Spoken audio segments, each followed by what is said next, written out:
So let's take an example to see how we can use these things here. We have this example. It says we have gas.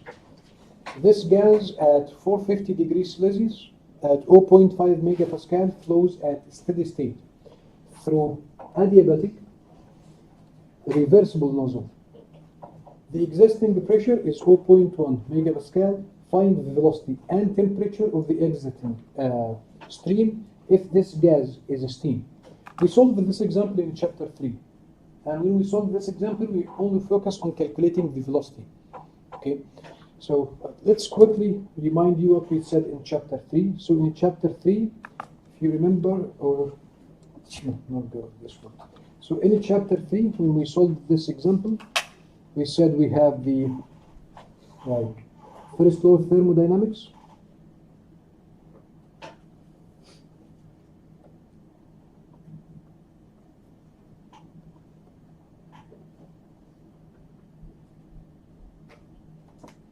So we have the change of the internal energy.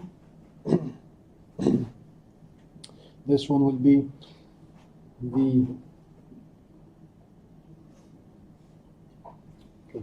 so this one will be mass flow rate of the inlet times enthalpy plus inlet velocity squared plus GH. This is all for the inlet. Minus mass flow rate for the outlet times specific enthalpy plus outlet velocity plus GH of the outlet plus Q plus shaft work plus work of expansion contraction. This is the general energy balance equation said from chapter 3. In this example, he said we have a steady state. So which term will be cancelled? Okay, this one, the accumulation term. So this term, they will be cancelled because we have a steady state process. The inlet and outlet are at the same horizontal level, right? So we have GH, potential energy for the inlet, will be cancelled with potential energy for the outlet. So this process is adiabatic. So Q will be cancelled. There is no rotating parts, so the shaft work will be removed. There is no expansion or contraction happening, so the expansion contraction term will be removed. And if you remember, when we described the nozzle, we said the cross-sectional area of the outlet is very small compared to the inlet. So the velocity of the inlet we can neglect compared to what? To the outlet. So this term also will be cancelled. But this term will be very small compared to the outlet velocity. So again, we solved this one in detail in chapter 3. You can recall this one. So this equation will end up with the outlet velocity over 2. This one will be specific enthalpy of the inlet minus specific enthalpy of the outlet. And again, this substance is a steam. So we have the inlet, we have a steam at 0.5 megapascal and 450 degrees Celsius. Then you can go to appendix of the superheated steam. Okay, if you can go to the appendix to find the enthalpy, which is 3377.7 kilojoule per kilogram. And then you also can go to the outlet. We know that the outlet is steam.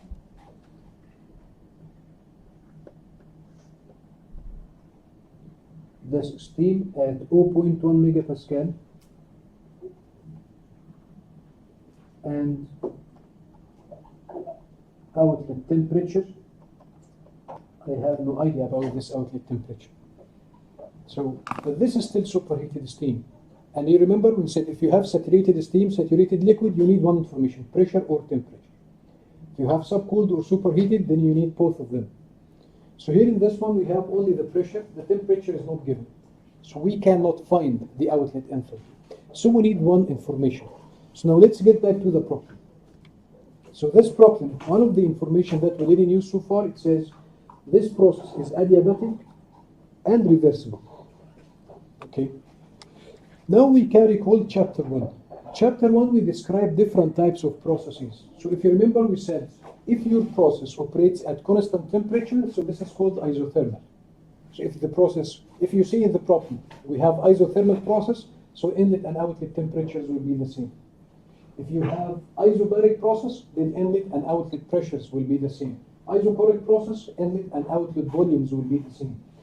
Then we have reversible process, which is our case, and we have adiabatic process. Now we have adiabatic process, and we have reversible adiabatic process. This is the description that we have in the problem. So this means this process is isentropic. Reversible adiabatic, together this is equivalent to isentropic. And isentropic means what's constant? Entropy is constant. So from the problem statement, he said we have reversible adiabatic. Reversible adiabatic means isentropic, and isentropic means the entropy is constant. Entropy of the inlet is the same as entropy of the outlet. So if we get back to the inlet conditions, we know the pressure, we know the temperature, we find enthalpy. So also for the inlet, we need to find inlet entropy. So this one will be 7.94 65 kilojoule per kilogram Kelvin. And now for the outlet, I know the pressure of the outlet. So now, what will be the entropy of the outlet? It will be the same. So since the process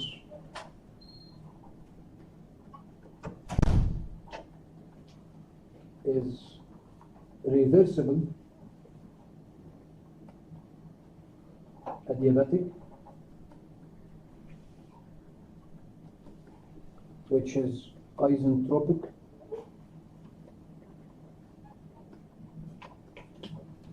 then the specific entropy of the inlet will be the same as specific entropy of the outlet. So then specific entropy of the outlet, this will be the same, 7.9465 kilojoule per kilogram Kelvin. So now how many information we know for the outlet? 2. And this is what we need. We need 2 information. Okay, pressure and temperature. Pressure. So they have pressure, temperature, enthalpy, internal energy, entropy. We need 2 of them. So now here for the outlet, I know the pressure, I know the internal energy. So you will go to the steam table again for the superheated steam. But now instead of searching by the temperature and the pressure, you will search with the pressure and the entropy. So now from the steam tables,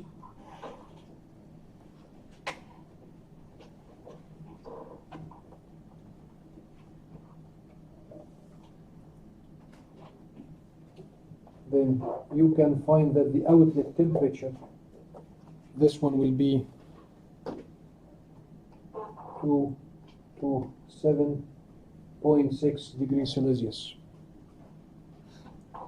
And once you find this temperature, or also with the entropy, then you can find the outlet enthalpy, that will be 2930.2 kilojoule per kilogram. So now we know the outlet temperature, we know the outlet enthalpy. Now we can substitute in first law of thermodynamics this equation. We have inlet enthalpy, we have outlet enthalpy, so we can substitute in this one, and the outlet velocity, which is what we need to find. This one will be 246 meter per second. And this is what we need. This is the requirement we have, and this is the second requirement we have, the temperature and the outlet velocity.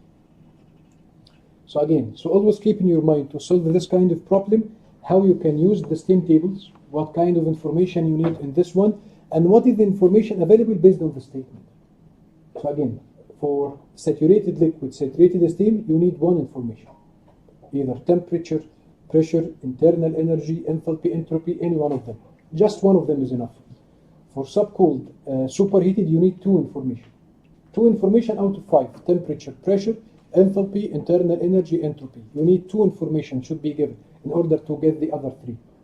So here in this example, we have pressure given, and we have a description in the statement. So it's important that you can know that this statement, what does it mean? So reversible adiabatic means we have isentropic process, means entropy is constant. So we can find entropy of the inlet, which will be the same of the outlet. Now we have entropy, pressure. Then I can go to the steam table with these two given information to find internal energy if I need, to find temperature, to find enthalpy. And then I can continue my calculations.